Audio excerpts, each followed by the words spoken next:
Selamat pagi sahabat Tribuners yang kami hormati dan kami muliakan.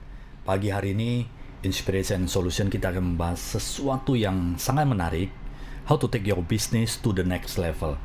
Bagaimana membawa bisnis kita ke level berikutnya yang lebih dahsyat lagi, yang lebih bagus lagi, yang lebih produktif dan lebih ekspansif lagi. Tentunya bersama narasumber yang pakar di bidangnya. Telah hadir di studio Pak Juanda Rovelim. Beliau adalah CEO dan founder iCommunity.id dan realfunder.id. Selamat pagi Pak Juanda Rovelim. Apa kabarnya? Maju terus Pak Sianiat kalau kita. Maju terus ya Pak ya. Tapi harus ada antenanya Pak ya.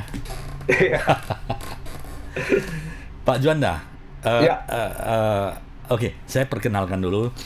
Sahabat Tribuners, Pak Juanda adalah praktisi konsultan di beberapa perusahaan nasional, juga membina community ya, yang sering memberikan sharing, kemudian connecting, networking di berbagai kota di Indonesia, dan juga adalah pengurus dari Asosiasi Manajemen Indonesia Chapter DKI. Sudah banyak pengalaman beliau di dalam mendukung bisnis menjadi tumbuh berkembang, bahkan saat ini banyak juga membawa perusahaan untuk go public. Pak Juanda, bisa sharing sedikit ke sahabat Tribuners mengenai iCommunity dan kemudian Real Funder sebelum kita diskusi lebih lanjut mengenai ekspansi dan bisnis yang bisa naik ke level yang lebih tinggi. Silakan Pak Juanda. ya. Terima kasih Pak Sianiat. Memang iCommunity ini saya ciptakan bersama dengan rekan-rekan itu pas saat COVID, Pak. Jadi pas saat COVID kita tahu banyak sekali teman-teman kita para pengusaha yang mengalami kesulitan ya, baik untuk memasarkan ataupun untuk bertahan gitu ya di bisnisnya gitu. Dan banyak sekali yang minta ke saya juga untuk ditolong dong dikenalkan ke A, dikenalkan ke B dan segala macam gitu. Nah, akhirnya di situ kita terbentuk satu ide, ya gimana kalau nggak kita bikin satu komunitas pengusaha aja nih, yang bisa saling siap-siap berkolaborasi gitu. Nah, saya sendiri backgroundnya adalah digital marketing. Jadi dari 2015, saya sudah profesional di dalam bidang digital marketing, dan iCommunity ini adalah sebenarnya juga wadah ya, next step-nya dari digital marketing saya itu tadi gitu. Jadi di 2022 kita bentuk komunitas pengusaha dan profesional untuk bisa saling berkolaborasi dan saling mereferensikan bisnisnya, Pak. Nah, dalam wadah yang namanya iCommunity tersebut gitu. Nah, berjalannya dengan waktu dari 2022 sampai dengan 2025 ini, ternyata ekonomi kan sudah mulai membaik walaupun sangat slow down gitu ya. Nah, di situ ternyata ada teman-teman yang memang siap untuk next levelnya. Nah, disitulah kita bantu dengan Real Funder ya untuk mendukung mereka menjalani yang namanya IPO journey. Jadi kita bersama kawan-kawan ya kita menciptakan sebuah agregator gitu ya. Jadi kita agregator yang membantu pengusaha untuk IPO journey-nya mereka, Pak. Seperti Menarik. itu.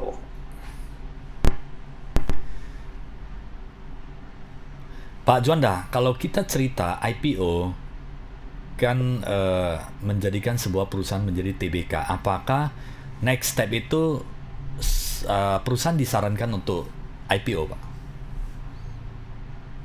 Eh, Kembali lagi kalau disarankan IPO itu tergantung dari mindset ownernya, Pak. Jadi saya juga banyak ketemu para owner nih baik di komunitas maupun ketika kita menjalankan Real Funder ini, ada owner-owner yang saya cukuplah seperti ini aja gitu kan ya. Kan biasanya perusahaan lama gitu ya, perusahaan keluarga yang memang sudah besar, ngapain sih kita IPO gitu ya. Tapi banyak sekali anak-anak muda zaman sekarang ataupun orang-orang owner-owner yang berpikiran terbuka gitu ya. Wah, ini IPO merupakan salah satu wadah untuk kita bisa berekspansi lebih besar lagi seperti itu. Nah, jadi eh, kalau saya bilang next level itu tergantung dari mindset ownernya, tetapi IPO merupakan salah satu cara terbaik untuk kita berkembang ke next levelnya, Pak. Oke, Seperti itu. menarik Pak Juanda. Bicara bisnis ini pasti sangat menarik dan berbagai dimensi yang kita bisa diskusikan. Pak Juanda, next level itu apakah IPO, apakah tidak IPO itu adalah opsi daripada business owner ya. Mereka mau Betul. membuat perusahaannya TBK, atau mereka sudah enough, atau mereka udah menjadi family business yang tidak non TBK tetapi juga bisa berkembang sangat baik sekali ya. Nah, Betul. Pak, next level itu apa yang harus dipersiapkan dan scoringnya seperti apa? Misalnya contoh keuangannya harus bagus, marketnya harus bisa berkembang, sistem mulai dibangun, human capitalnya mulai diperhatikan. Ini seperti apa? Oke. Sebuah perusahaan itu kalau kita scanning dimasukkan ke dalam laboratorium bisnis, kita Ya. scan kemudian MRI, ini seperti apa Pak yang ready for the next level? Oke, jadi menurut pengalaman saya gitu Pak ya, kita kan sebenarnya dari pemerintah juga sudah membagi klasifikasi sebuah bisnis gitu ya. Jadi mulai dari UMKM ya, usaha mikro, kecil, menengah ya kan, terus besar ya. Kemudian dari besar itu kembali lagi ke next level. Nah, setiap tingkatan itu ada problem dan challenge-nya masing-masing gitu ya. Nah, ketika perusahaan itu masih kecil, mungkin dia sekarang fokusnya adalah bagaimana meningkatkan omset gitu ya. Ketika dia masih UMKM, bagaimana nih omset saya? Nggak usah mikirin gudang, nggak usah mikirin manajemen gitu ya. Karena apa? Karena yang jualan juga masih dia sendiri dan segala macam. Nah, tetapi satu hal yang dari awal, ya, ini satu hal yang sama ya dari awal, yaitu mereka harus rapih di pembukuan, Pak. Nah, inilah yang membuat kadang para pebisnis itu nggak bisa next level. Ya, kenapa? Karena rata-rata pebisnis ketika pengen next level terbentur di modal. Gitu, terbentur di modal. Dia punya strategi, dia punya macam-macam, tapi ujung-ujungnya modalnya nggak ada. Nah, ketika UMKM misalnya kita ngambil di UMKM, dia cara untuk dapat modal dari mana? Dari bank, ya kan? Tetapi ketika dia mau ke bank, pembukuan dia nggak rapi, dia nggak punya sistem dan segala macam, sulit untuk mendapatkan bantuan ataupun modal kerja dari bank. Gitu. Begitu juga dengan ketika perusahaan dia sudah besar. Ketika perusahaan dia besar, ya, tetapi secara sistem dia masih berantakan, pajaknya belum rapi, pembukuannya mungkin masih ada yang kalau itu double book atau apa gitu Pak ya. Nah, itu membuat dia sulit untuk masuk ke next level, Pak. Nah, jadi kalau kita bedah dari segala sisi bisnis, pasti ada banyak aspek, ya. Tapi satu aspek yang kunci adalah bagaimana di bidang finansial mereka. Nah, kenapalah itu juga kita di Real Funder pingin ya membantu, yuk kita benar-benar fokus di finansialnya dia aja gitu. Kalau misalnya nanti dia mau benahi manajemen, kalau dia nanti mau benahi SDM, itu nanti ada dokter spesialisnya yang lain seperti itu, Pak. Top, Pak Juanda. Pak Juanda, kalau kita diskusikan lebih lanjut mengenai kerapian dari sisi keuangan, sejauh mana Real Funder ini mensupport perusahaan-perusahaan yang go to the next level, artinya mereka bisa lebih berkembang, kerapiannya sampai ada processing sampai IPO ya Pak ya, gitu ya. Ya, ya. Apa yang disupport oleh Real Funder ini Pak? Ya, kalau Real Funder ini kan kita memposisikan diri sebagai agregator ya Pak ya. Jadi kita agregator, kita bukan lembaga profesi. Nah, sebagai agregator, kita bekerja sama dengan lembaga-lembaga profesi seperti KAP, KH, ya mungkin nanti ada business coach yang bisa Mensupport ya. memberikan konsultasi Ya. di bidang bisnisnya dan lain-lain gitu. Nah, kita sebagai agregator merangkum itu semua menjadi one stop service untuk para business owner ya, agar mereka bisa meng-IPO-kan perusahaannya. Jadi memang jalur kita adalah jalur IPO. Jadi banyak juga teman-teman yang ada nggak yang ke jalur VC ataupun ada nggak yang ke jalur investor. Saat ini memang teman-teman kita ya di belakang kita itu banyakkan adalah IPO, Pak. Oke, menarik Pak Juanda.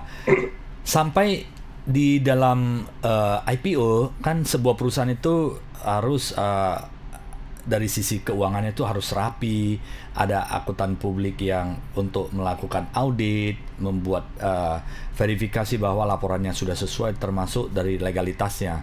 Di dalam Betul. IPO itu ada penyusunan prospektus, Pak. Apakah memang Real Funder timnya juga ada memberikan fasilitas penyusunan prospektus sampai ke gerbang IPO, Pak? Ya, tentu saja Pak. Kan kita kan agregator ya. Jadi dari A sampai Z kita ada semua partnernya Pak. Seperti itu. Menarik, menarik. Pak, diskusi sedikit boleh ya? Sejauh mana Siapa? udah membantu klien? Boleh sharing sedikit membantu Boleh klien Pak. IPO, Pak? Mungkin ada yang sudah pernah dilakukan, Pak. Ya, jadi dari beberapa klien ya yang kita pernah diskusi ataupun kita bantu prosesnya gitu kan. Jadi memang masalah terbesar gitu ya. Masalah terbesar adalah kadang memang di pembukuannya yang nggak rapi, Pak. Jadi kadang mereka masih pajaknya masih belum bolong-bolong gitu ya. Atau misalnya pembukuannya masih ada yang nggak benar gitu kan. Nah, di situ kita bilang sama mereka, kalau bisa yuk dibenerin dulu yuk gitu. Nah, juga ada beberapa eh, pengusaha gitu ya. Oh, perusahaan saya sudah begini nih. Dia terbiasa misalnya kan kalau eh,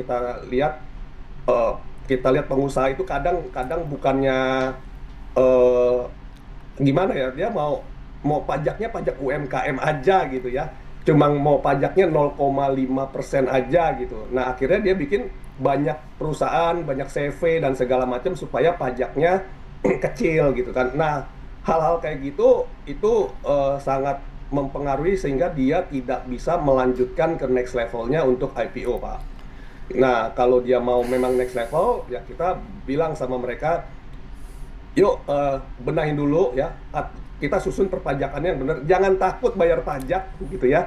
Mau bayar pajaknya tinggi, tapi kalau penghasilan kita lebih tinggi, ya kan nggak apa-apa juga seperti itu. Oke. Nah, jadi kita pertama pasti kita akan bilang ke mereka dari mindsetnya dulu nih, dari mindset si business ownernya, memang maunya IPO journey. Dan IPO-nya juga kita tidak mau Pak yang eh, owner IPO hanya untuk exit. Nah, itu kita nggak mau tuh. Nah, itu dulu tuh. Jadi kalau kita mau ngobrol sama klien, kita akan tanya motivasinya dia IPO itu apa gitu. Kalau motivasinya dia IPO adalah dia mau exit, dia mau jual semua perusahaan dia ke publik gitu ya, nah, itu biasanya kita nggak mau bantu.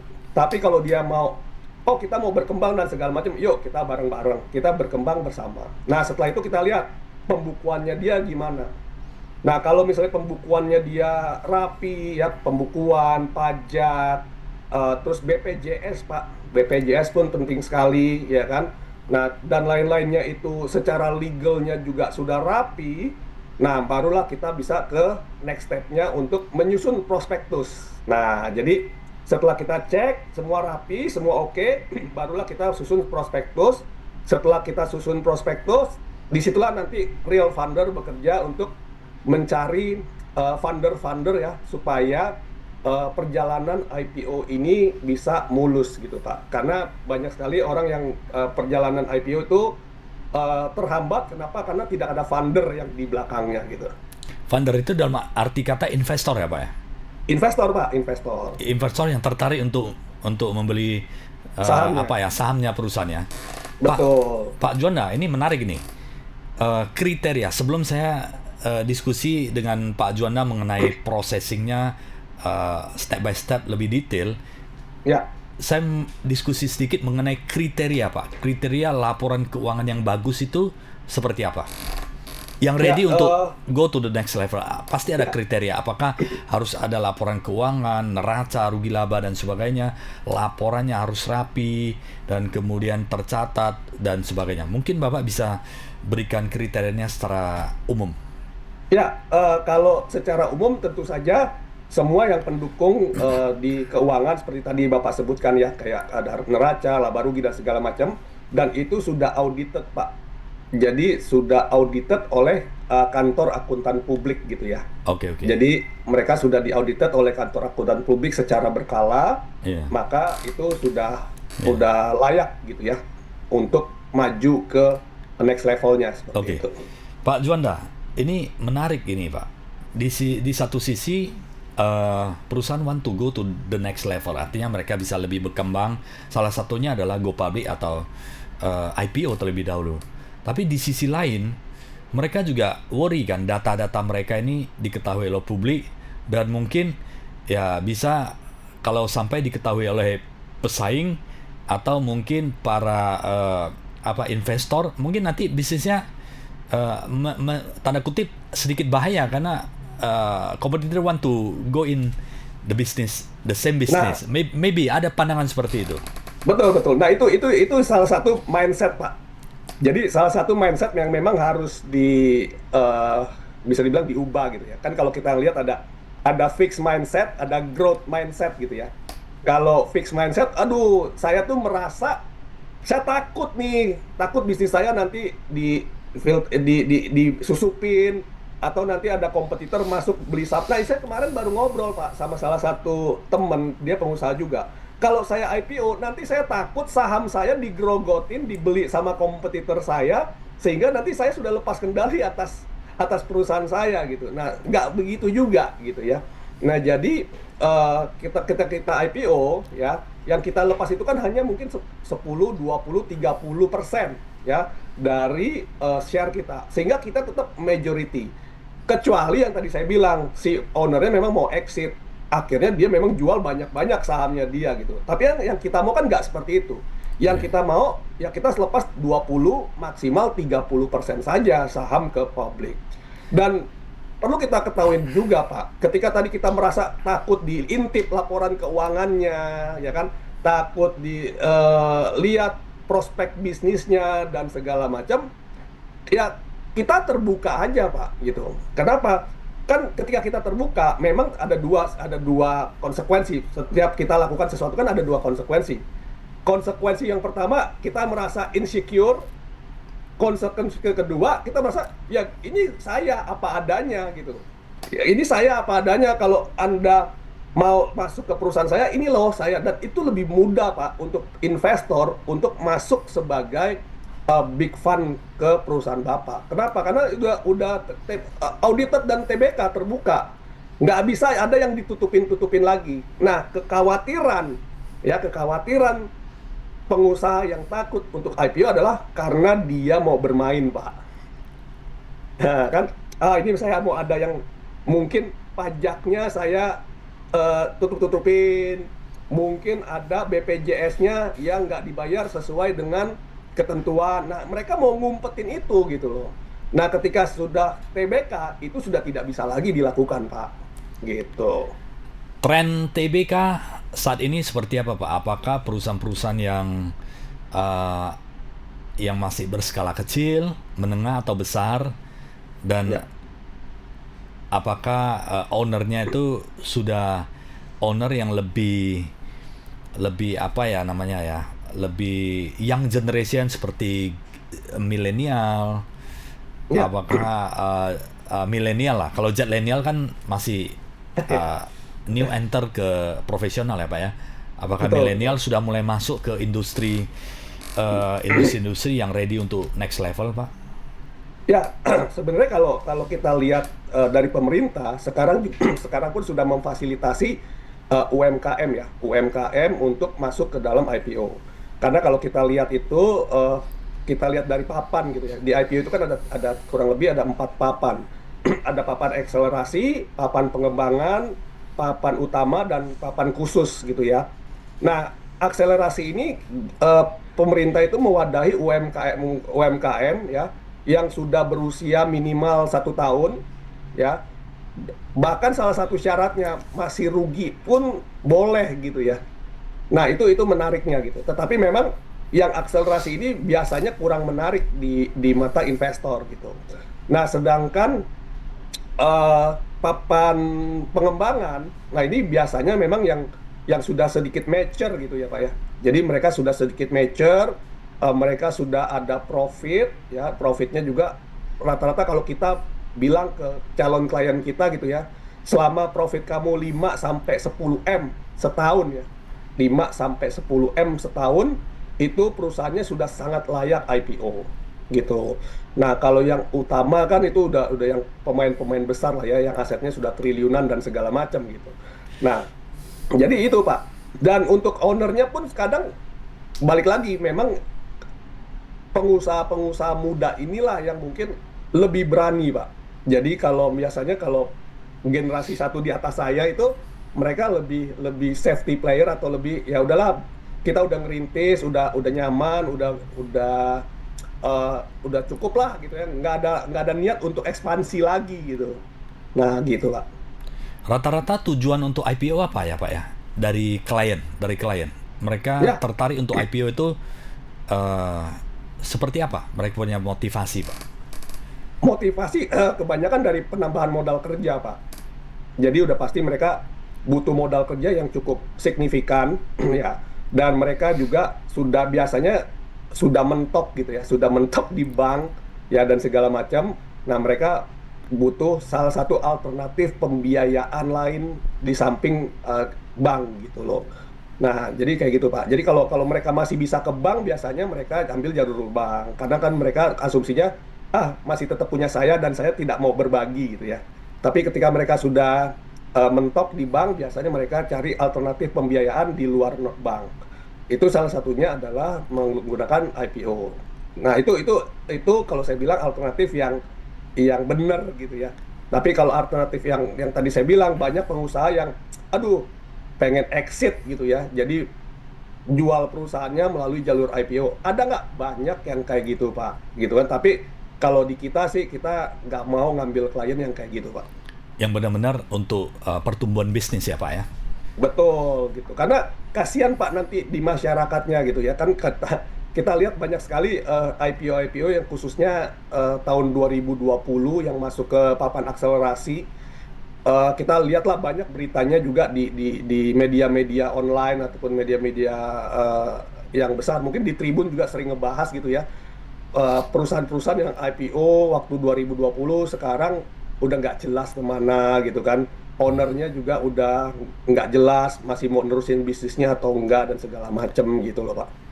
Pak Juanda, kalau kita diskusi sedikit lagi mengenai proses untuk meyakinkan atau memberikan advice lah kepada calon klien yang ingin IPO.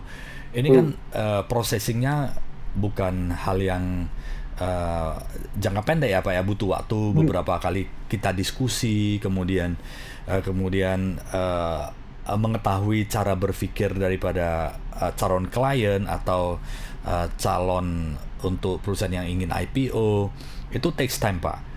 ya, eh, Processing ini langkahnya seperti apa Pak yang diberikan service oleh real funder dari perusahaan Pak Juanda kepada corporate yang kepengen awalnya, pasti di awalnya kepengen tapi di tengah jalan mungkin ada, saya perlu diskusi sama keluarga saya lagi, hold ya, lagi 1 tahun, hold lagi maybe bisa 2 tahun 3 tahun, ada yang hold sampai 5 tahun Pak.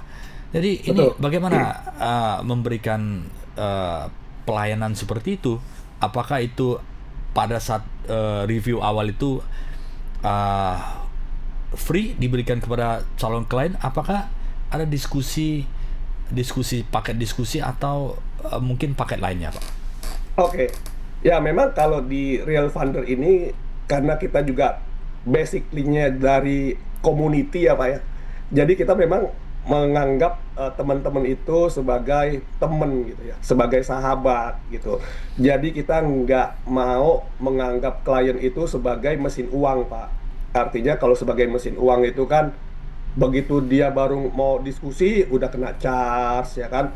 Mau ketemu lagi udah kena charge gitu kan ya. Nah, kalau kalau kalau di kita lebih ke yuk kita pikirin bareng-bareng gimana kita bisa grow bareng-bareng ya. Kalau saya pun kadang kalau mau diajak ngopi-ngopi aja gitu Pak ya, yuk kita ngopi-ngopi dulu aja gitu kan. Kenapa? Karena memang proses untuk IPO ini memang bisa dibilang pendekatannya itu nggak sebentar Pak. Ya seperti tadi Pak Syaniat bilang kan, mungkin baru ada 1 tahun, baru 2 tahun lagi, baru 3 tahun lagi. Kenapa? Karena banyak sekali yang memang harus dibenahi. Apalagi kalau misalnya memang perusahaannya dia kan sudah cukup berantakan gitu ya. Nah ini kemarin juga kita baru ketemu salah satu temen juga, temennya dari temen, dia pengen IPO perusahaan dari Bali. Dia perusahaan eh, apa manajemen ya, manajemen hotel gitu ya. Karena perusahaannya ini sudah cukup berantakan dan partner-partnernya juga sudah nggak berkomitmen untuk melanjutkan dan segala macam, ya kita bilang sama mereka, ya udah kita benahi dari awal lagi. Artinya, ya ini persiapan 3 tahun, Pak. Jadi persiapan 3 tahun untuk memulai lagi dia bikin perusahaan. Karena kan salah satu syarat untuk IPO di papan pengembangan itu usahanya sudah berusia minimal 3 tahun gitu. Jadi memang berprosesnya cukup panjang gitu ya. Memang berprosesnya cukup panjang. Nah, di dalam berproses itu ya kita sebagai teman aja, Pak. Jadi kita sebagai teman mau diskusi ayo, mau WA saya pun juga ayo saya layanin gitu ya. Dan it's free, Pak.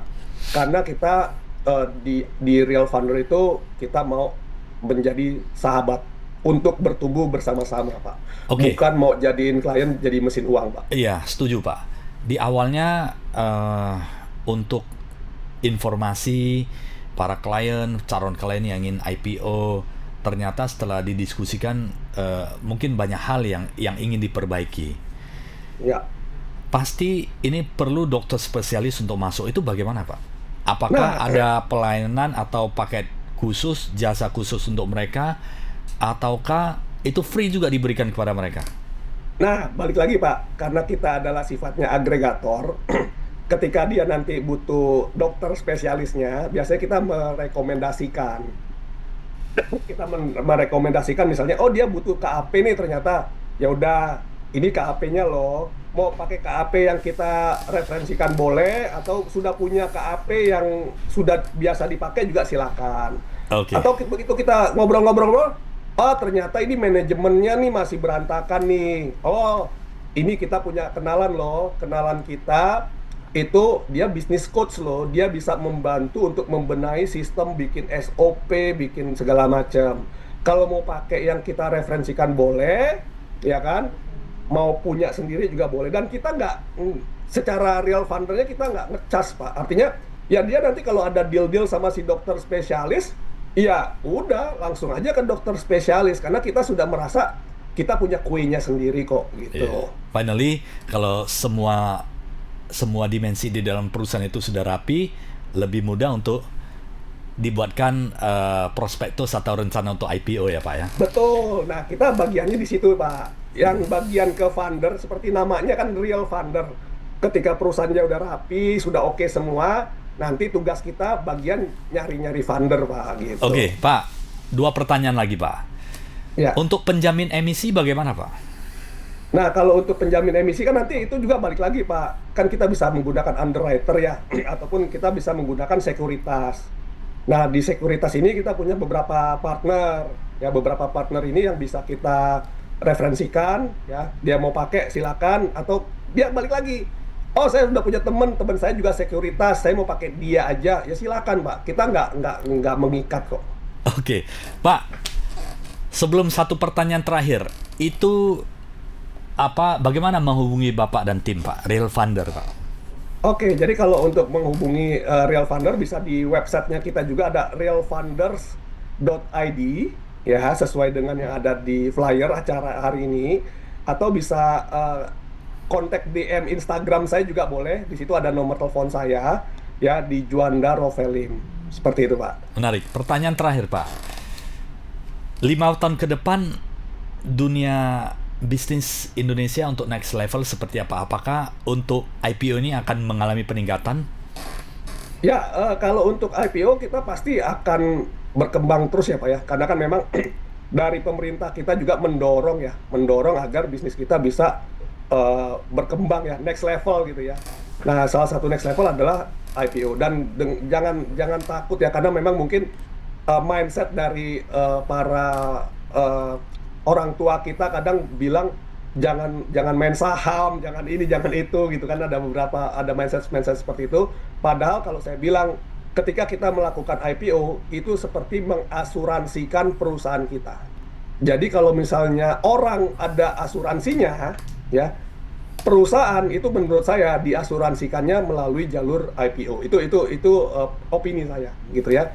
Jadi itu yang saya lakukan juga kepada para business owner. Saya selalu bilang, bisnis kita nggak pernah tahu kapan lagi bagus, kapan lagi jelek, ya kan?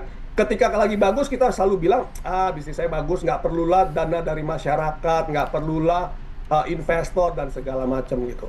Nah, ketika kemarin kena COVID, terus sekarang ekonomi juga mungkin lagi slow down dan segala macam, dia butuh perputaran dana dan segala macam, barulah mereka pusing gitu loh. Nah, tapi kalau dia menggunakan IPO, itu bisa menjadi salah satu asuransi, Pak, untuk mendapatkan dana-dana tambahan dan lain-lainnya seperti itu. Menarik, Pak Juanda Rovelin. Ya, semoga diskusi ini tidak berhenti di sini, Pak. Kita akan lanjut lagi offline maupun online discussion yang lebih tajam lagi supaya bisa membantu banyak perusahaan untuk diharapkan banyak perusahaan yang bisa go to the next level, artinya lebih besar, lebih kuat, lebih rapi, lebih bersih, dan lebih berkembang lagi di kemudian hari. Terima kasih Pak Juanda sudah sharing untuk sahabat Tribuners, Pak. Terima kasih Pak Syahniat sudah diundang ya. Semoga membantu dan menginspirasi ya para business owner untuk next level ya melalui jalur IPO seperti itu, Pak. Terima kasih Pak Juanda Rovelin. Terima kasih sahabat Tribuners yang sudah bersama kami. Sampai jumpa Inspiration and Solution setiap hari Jumat yang selalu menarik untuk kita semuanya. Sampai jumpa.